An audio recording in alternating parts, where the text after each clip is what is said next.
बिस्मिल्लाहिर्रहमानिर्रहीम अस्सलाम वालेकुम स्टूडेंट्स। आज हमने स्टार्ट ले लिया है सेकंड ईयर बायोलॉजी का, और सेकंड ईयर बायोलॉजी का हम चैप्टर नंबर 14 रिस्पायरेशन स्टार्ट करने वाले हैं।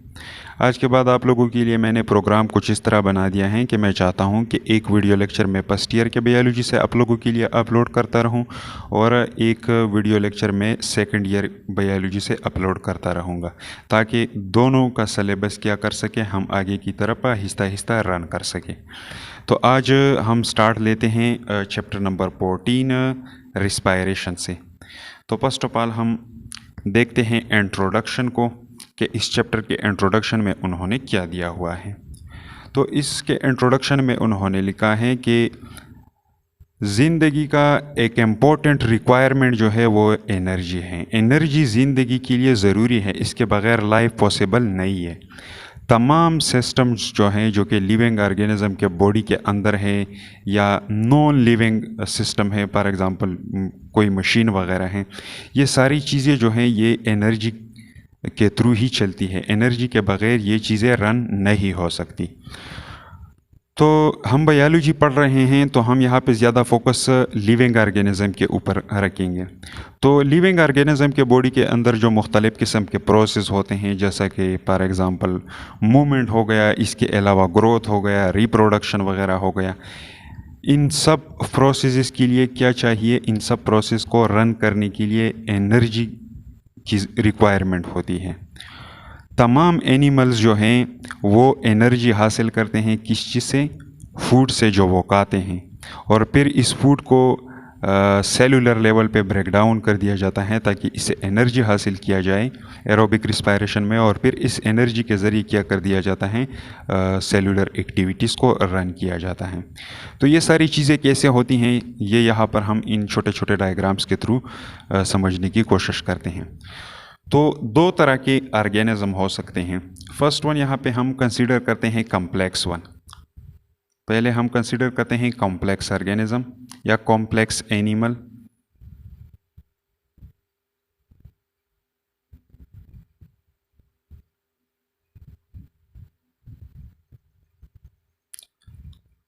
कॉम्प्लेक्स ऑर्गेनिज्म में हमने यहाँ पे एग्जांपल लिया हुआ है किस चीज़ का? ह्यूमन का। कॉम्प्लेक्स के लिए हमने किस चीज़ का एग्जांपल लिया हुआ है? ह्यूमन का। तो हम एनर्जी किस तरह हासिल करते हैं? हम एनर्जी उस फूड से हासिल करते हैं जो हम खाते हैं। फॉर एग्ज़ाम्पल यहाँ पर क्या है, बाहर यहाँ पर फूड पड़ा हुआ है, यह हो गया फूड। तो इस फूड को हम लेते हैं अपने माउथ के ज़रिए, और फिर ये आगे चला जाता है कहाँ पे? डाइजेस्टिव सिस्टम में, और डाइजेस्टिव सिस्टम में फिर इसका ब्रेकडाउन होता है, और ब्रेकडाउन होने के बाद ये एब्जॉर्ब होता है, और एब्जॉर्ब होने के बाद ये जर्नल ब्लड सर्कुलेशन में चला जाता है, और सर्कुलेशन से फिर ये कहाँ पे चला जाता है? सेलों की तरफ या टिश्यू की तरफ डिस्ट्रीब्यूट कर दिया जाता है। तो यहाँ पर हमने ह्यूमन बॉडी का एक सेल कंसीडर कर दिया है। For example this one is a cell. ये एक सेल है, ये जो हमने डायग्राम बना दिया है, और यहाँ पे हमने एज्यूम कर लिया कि ये फूड जो है, for example this was carbohydrate. तो इसके अंदर क्या मौजूद होंगे? Glucose molecule. तो इसके अंदर क्या मौजूद होते हैं? ग्लूकोज। तो यहाँ पे मैंने लिख लिया ग्लूकोज। तो ये ग्लूकोज मालिक्यूल जो है ये सेलुलर लेवल पे पहुंच जाता है, सेल के अंदर एंटर हो जाता है। तो अब इस फूड मालिक्यूल से क्या कर दिया जाता है? एनर्जी निकाल दिया जाता है, और इनके ऊपर सेलुलर एक्टिविटीज़ रन किए जाते हैं। तो इससे एनर्जी कैसे हासिल किया जाता है? तो एरोबिक रिस्पायरेशन में इसके लिए ऑक्सीजन की ज़रूरत होती है। तो ऑक्सीजन हम क्या करते हैं? बाहर एनवायरनमेंट से, हम यहाँ से एयर में क्या मौजूद होता है? ऑक्सीजन मौजूद होता है। तो इस ऑक्सीजन को हम क्या कर देते हैं? बाहर से लेते हैं, एक्सटर्नल एनवायरनमेंट से, एटमॉस्फेयर से लेते हैं, या ये वाटर से भी लिया जा सकता है इन the form of aquatic animal. अगर अभी जानदार हैं जो पानी के अंदर रहते हैं, तो वो तो एटमॉस्फेयर से ऑक्सीजन अक्सर नहीं लेते, तो वो पानी से क्या करते हैं? पानी के अंदर जो डिज़ोल्व ऑक्सीजन होता है उसी को लेते हैं। तो ये ऑक्सीजन चला जाएगा हमारे नोज़ के थ्रू, और फिर नेज़ल कैविटी के अंदर चला जाएगा, और फिर इस तरह में आएगा और पेरिंग्स से ये आगे जाएगा लेरिंग्स में, और लेरिंग्स से फिर ये आगे जाएगा कहाँ पे, ट्रिकिया में, और ट्रिकिया से आगे ब्रोंकाई, ब्रोंकी, और लास्ट में अल्वियोलाई तक पहुँच जाएगा। और अल्वियोलाई से फिर ये ब्लड में डिफ्यूज़ हो जाएगा ब्लड की तरफ, और ब्लड की तरफ जब ये डिफ्यूज़ हो जाएगा तो आगे ये सेल्स की तरफ क्या कर दिया जाएगा, ब्लड के ज़रिए डिस्ट्रीब्यूट कर दिया जाएगा। तो फाइनली ये ऑक्सीजन पहुँच जाएगा कहाँ पे, सेल में पहुँच जाएगा। तो यहाँ पे आ गया साइटोप्लाज्मिक एरिया में ऑक्सीजन। तो फिर क्या होता है, ऑक्सीजन की मौजूदगी में ग्लूकोज मालिक्यूल का ब्रेकडाउन होता है। तो इससे कौन सी चीज़ें प्रोड्यूस होती हैं, कार्बन डाइऑक्साइड प्रोड्यूस होता है, इसके अलावा वाटर प्रोड्यूस होता है। तो ये कार्बन डाइऑक्साइड अगेन क्या है, ये वेस्ट मटेरियल है हमारे बॉडी के लिए, तो इसको इस सेम रूट के थ्रू क्या कर दिया जाता है, बाहर निकाल दिया जाता है। मतलब जिस एयरवे से ऑक्सीजन की डिलीवरी होती है सेलों तक, लंग्स की तरफ, तो सेम इसी रूट के ज़रिए कार्बन डाइऑक्साइड को क्या कर दिया जाता है, बाहर निकाल दिया जाता है। तो ये हो गया कार्बन डाइऑक्साइड। और इन दोनों चीज़ों के अलावा यहाँ पे क्या प्रोड्यूस हो जाता है, तड़वन energy in the form of ATP. ATP energy की, एटीपी की फॉर्म में यहाँ पे एनर्जी प्रोड्यूस हो जाती है, और इस एनर्जी के ज़रिए फिर क्या कर दिया जाता है, सारे सेलुलर एक्टिविटीज़ रन किए जाते हैं, जैसा कि मूवमेंट हो गया, रिप्रोडक्शन वगैरह हो गया, ग्रोथ वगैरह हो गया। ऑल सेलुलर एक्टिविटीज़ ये रन होती हैं किसके थ्रू, इस एटीपी एनर्जी के थ्रू। तो ये हो गया कॉम्प्लेक्स ऑर्गेनिज्म में। कॉम्प्लेक्स ऑर्गेनिज्म के अंदर एक प्रॉपर सिस्टम इसके लिए मौजूद होता है, इन गैसों के तबादले के लिए, जैसा कि कार्बन डाइऑक्साइड हो गया, इसके अलावा ऑक्सीजन हो गया, इनके लिए एक प्रॉपर सिस्टम मौजूद होता है। लेकिन कुछ ऐसे ऑर्गेनिज्म भी है जो कि कॉम्प्लेक्स नहीं है, लेस कॉम्प्लेक्स आप लोग कहें या नॉन कॉम्प्लेक्स कहें, लेस कॉम्प्लेक्स ऑर्गेनिज्म भी इस दुनिया के अंदर मौजूद हैं। कॉम्प्लेक्स ऑर्गेनिज्म और लेस कॉम्प्लेक्स ऑर्गेनिज्म के लिए हमने यहाँ पे एग्जांपल लिया हुआ है अमीबा का। अमीबा क्या है, जस्ट अ यूनिसेल्युलर ऑर्गेनिज्म है, एक सेल से बना हुआ ऑर्गेनिज्म है। तो इसके अंदर प्रॉपर सिस्टम मौजूद नहीं होता गैसों के तबादले के लिए। तो ये क्या करता है, अपने जर्नल बॉडी सरफेस से क्या कर देता है, ऑक्सीजन को एब्जॉर्ब कर लेता है। फॉर एग्जांपल ये पानी में मौजूद है तो ये डायरेक्टली अपने सेल मेम्ब्रेन के थ्रू क्या कर देता है, ऑक्सीजन को ले लेता है। और इसी तरह फूड भी इसी मेम्ब्रेन के थ्रू ही एंटर होता है इन द फॉर्म ऑफ वेजिकल वगैरह। फूड भी इसी के थ्रू, फूड के लिए भी यहाँ पे कोई प्रॉपर सिस्टम मौजूद नहीं होता। तो जब यहाँ पे फूड पहुँच जाता है, फॉर एग्जांपल यहाँ इसने ग्लूकोज मालिक्यूल ले लिया, इसके साथ क्या हो जाता है, ये ऑक्सीजन मिल जाता है, और इसके अंदर एरोबिक रिस्पायरेशन सेम इसी तरह ही होता है। कार्बन डाइऑक्साइड का प्रोडक्शन होता है, इसके अलावा वाटर का होता है, H2O का, और तड़वन जो है ATP एनर्जी प्रोड्यूस हो जाती है। और इस ATP एनर्जी के ज़रिए फिर क्या कर दिया जाता है, सारे सेलुलर एक्टिविटीज़ रन किए जाते हैं यहाँ पे। तो इंट्रोडक्शन में उन्होंने ये बातें दिए हुए हैं। अच्छा, अब इसके बाद फर्स्ट टॉपिक जो उन्होंने दे दिया हुआ है वो है प्रॉपर्टीज़ ऑफ रेस्पिरेटरी सरफेसेस। तो प्रॉपर्टीज़ ऑफ रेस्पिरेटरी सरफेसेस क्या हैं, इसके लिए हमें पहले रेस्पिरेटरी सरफेसेस के बारे में जानना होगा कि रेस्पिरेटरी सरफेसेस क्या होते हैं। तो चलिए अब रेस्पिरेटरी सरफेसेस को डिस्कस करते हैं। तो रेस्पिरेटरी सरफेसेस के लिए हमने यहाँ पर एक छोटा सा डायग्राम बना दिया है। ये क्या है, ये है आप लोगों के लंग्स, ये हो गए आप लोगों के लंग्स। और लंग्स के अंदर यहाँ पे अंगूर के गुच्छे की तरह स्ट्रक्चर होते हैं, जिनको क्या कहा जाता है, अल्वियोलाई। अल्वियोलाई, अल्वियोलाई क्या होते हैं, छोटे छोटे माइक्रोस्कोपिक सैक लाइक स्ट्रक्चर होते हैं, जिसमें क्या होता है, रियल एक्सचेंजेस ऑफ गैसेस यहाँ पर होता है।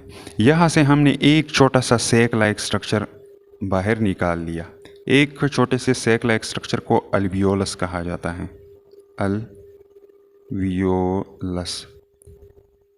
तो ये स्ट्रक्चर क्या है, एक अल्वियोलस है। अल्वियोलस जो है, इसका दीवार जो होता है ये सिंगल लेयर ऑफ सेल से बना होता है। ये आप लोगों को दिखाई दे रहे होंगे ये सेल, ये कौन से सेल है? ये है एपिथेलियल सेल, एपिथेलियल सेल्स। तो इन एपिथेलियल सेल ने यहाँ पर क्या बना दिया है? एक स्मॉल सैक लाइक स्ट्रक्चर बना दिया है। इस स्मॉल सैक लाइक स्ट्रक्चर के इर्द गिर्द क्या मौजूद होता है? यहाँ पर एक मेम्ब्रेन मौजूद होता है जो यहाँ पे मैंने ब्लैक कलर से बना दिया है। इस मेम्ब्रेन को कहा जाता है अल्वियोलर बेसमेंट मेम्ब्रेन, जो कि कोलाजिन फाइबर से बनी होती है।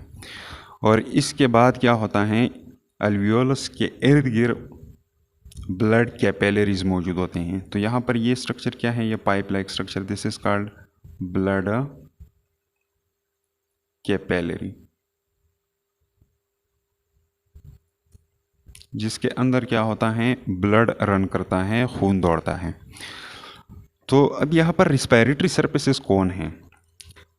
तो ये अल्वियोलस का जो वाल है जो एंडोथेलियल सेल से बन चुका है, और इसके अलावा ये बेसमेंट मेम्ब्रेन, और इसके अलावा थर्ड वन ये ब्लड कैपिलरी का जो वाल है, इसका वाल किन सेलों से बना होता है? ये बना होता है एपिथेलियल सेल से। लेकिन इन एपिथेलियल सेल के लिए एक स्पेशल नाम यूज़ किया जाता है एंडोथेलियल सेल, एंडोथेलियल सेल्स। तो कैपिलरी का वाल एंडोथेलियल सेल से बना होता है।